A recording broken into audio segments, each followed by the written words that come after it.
Okay, this is question 15 from your packet, and this is what it looks like.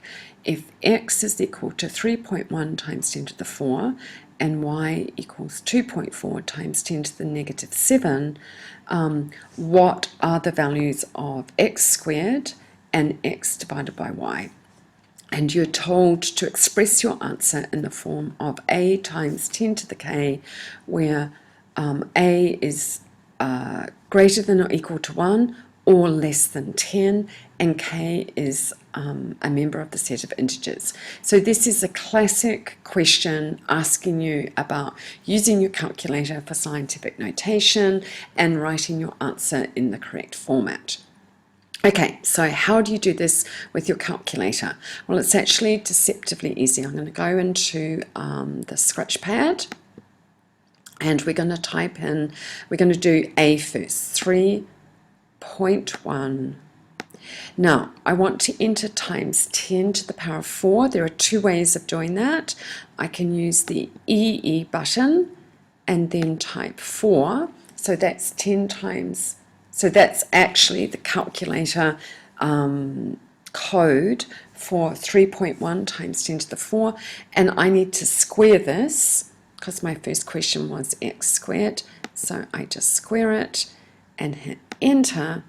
And there is my answer, 9.61 e to the power of 8. Now remember that this e to the power of 8 just means times 10 to the power of 8. So let's just see what that would look like. Go back to my document. Okay, and if we scroll down just a little bit, here we are. This is what you would need to write down, 9.61 times 10 to the power of 8. Okay, so let's try part B, which is x divided by y.